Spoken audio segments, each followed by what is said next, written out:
All right, I think I'm ready to start me some Lutter. 27th of August, 1625. A battle between the Holy Roman Empire Catholics and King from Denmark, representing the Protestants, I do believe. And he will be Christian. We got old Christian over here also. There you go. And there he be. Christian the Fourth of Denmark. And on the table, he is right here. Alright, on the other side, get you on out of here. We got, I don't know if, I think it might be Till. I don't know if if that Y is silent. On a couple videos I've heard him called Till. But we have old Till here too. And here you go. There's old Jordan. There you go.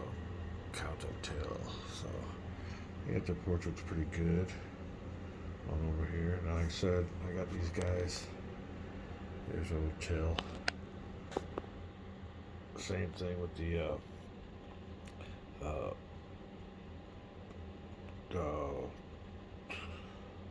Holy Roman Empire forces. They have to be 6 hexes away. We're down here, we'll count them on up. 1, 2, 3, 5, 6. So here we go. 1, 2, 3, 4, 5, 6. 6 hexes away. And the same way up here. I think that only counts for when the battle begins, though. We also got tracks to keep track of their morale. Here you can see his morale is 85. And we'll go over here to the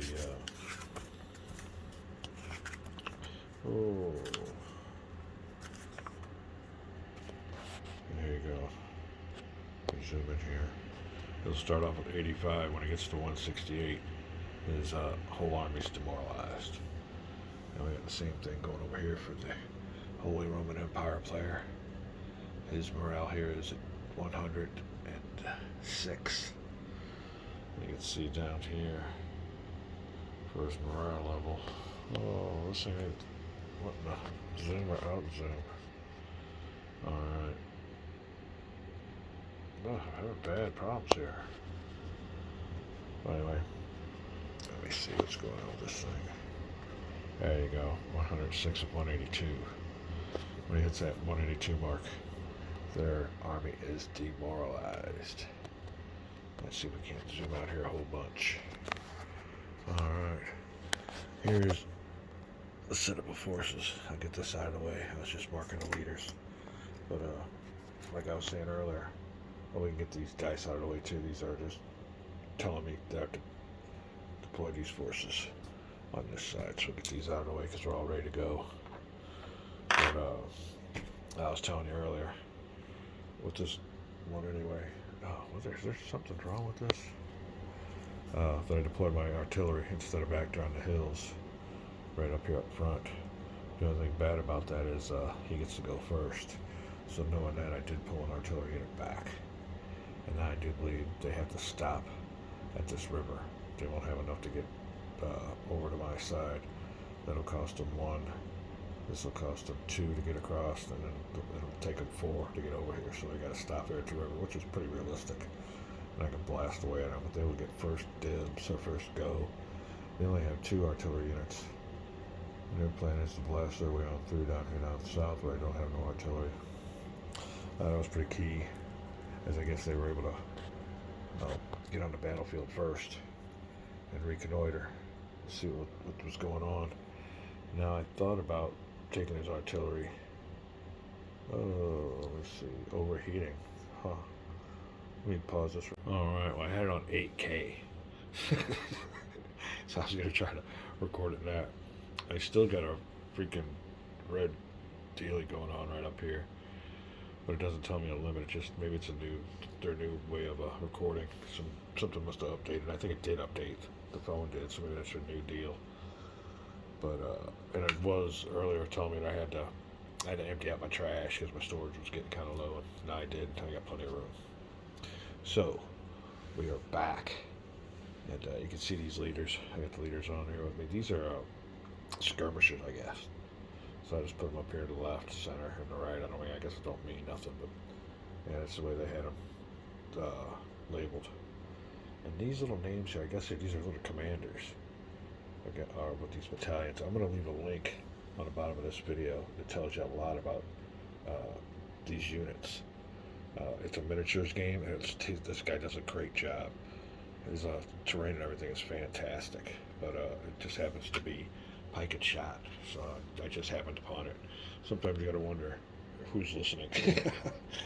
So anyway, there's their supply train. Supply trains are also very valuable. We'll give you a look here real quick also. We got a lot to do before we start this game. Victory points awarded for Christian. Captured supply. Demoralize the enemy. Get this track down to their number. Or rather, up to their number. Occupy Lutter Castle. There's a castle here, right now here, called Lutter. Here's the actual city.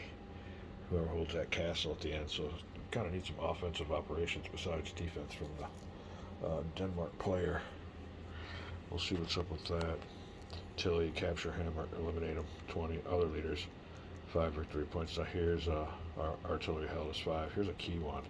Each combat strength point eliminated is 1 victory point. So if we'd eliminated, say this unit right here, and no matter if he was on his weak side or not, when he's eliminated, we get 10 victory points. So these points are ideal. We need to add these suckers up on both sides. You can see here, the Holy Roman Empire player. He's got his beefy units up front, ready to go in, so that artillery is going to blast away, then we'll start moving in. These are weaker units, so maybe they pull back. We'll just see what's up. But yeah, after we reconnoitered, this was the best deal. Now, I think historically they were putting that artillery up here in the hills. Like I said, the range, nothing past here, it's a pock shot. These things are really close, like little shotguns. Close range. I don't know if they back then if they had a what do you call it? Grape shot. But there is a note here. I want to make a note up real quick. Hold on. All right. Little designer's note right here.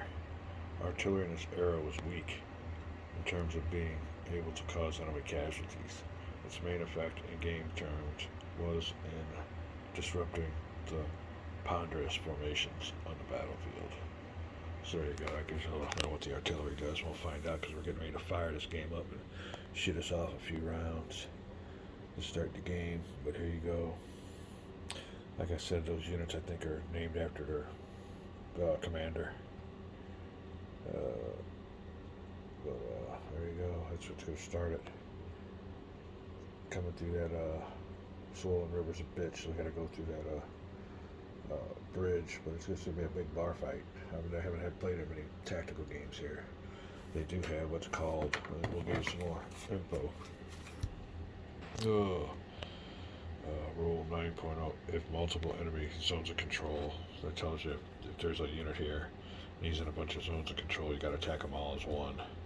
Yeah, you got to attack everybody around you in this bar fight. This is a key too, it's called special tactics. You can do what's called a salvo or a push-up pike, and that can only happen one time in the whole game. And if you do it, you suffer demoralization, penalty of 10. It demoralizes your army. It has to be in clear weather, only once a game, and all combats except light infantry and cavalry.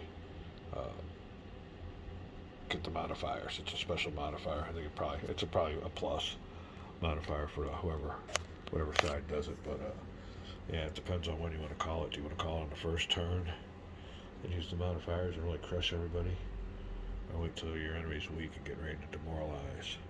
We'll find that out as we play. I think that is it on some of the rules. And like I said, we'll just play on through. I've already been through the rules, so we'll see what's going on. But we were getting ready to fire up some artillery. And it is sequence of play. Skip this phase. Try game turn 1. First player turn, the A player is going to be old Till. And, yeah. Rally phase, nobody's going to rally anybody right now. But we will attempt artillery bombardment. And here you go. My artillery's getting ready to fire to start the game. We'll be right back. Alright, we're back. I believe my counter is telling me that my batteries aren't low. I just looked at that. That's why it's in the red. So this might have to be more of a instructional video before we start the game. I want to go over here and give you a look at some of these units. Here we go. What's going on here with this pike and shot?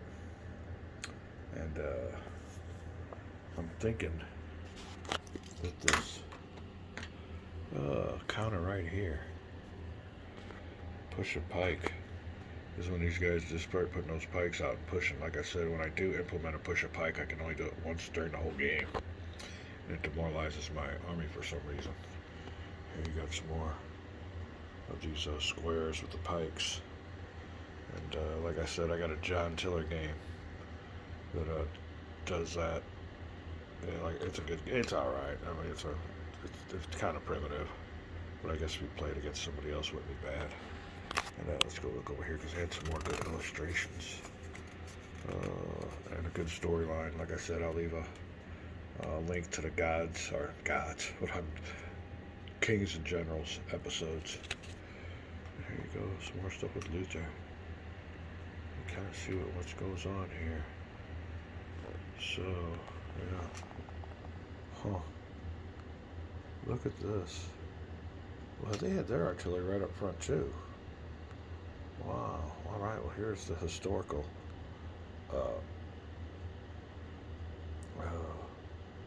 what do you call it? Deployment. Tilly is in blue. Still here, he's got more artillery, but I don't have that much artillery. Alright, let's look at these guys here. Let's see what we got going on. Christian's in the middle. Tilly's more out here, but that is compared to what I've got going on. So there you go. Here's a look at it. I had no idea. I didn't look at this. We'll have to see. Alright. There's this creek. Huh. Am I looking at this the wrong way though, upside down? It should be more like, hold a second here. To get it more like my board, probably be like this, but no. Chili's on that side. Oh well. It's just looking for fun. Here's what I executed all the, so all kinds of good illustrations. Here's what we're looking for there now. Alright. Musketeers, heavy cavalry, lancers, infantry captains. That's like the wardrobes and everything back then in the day.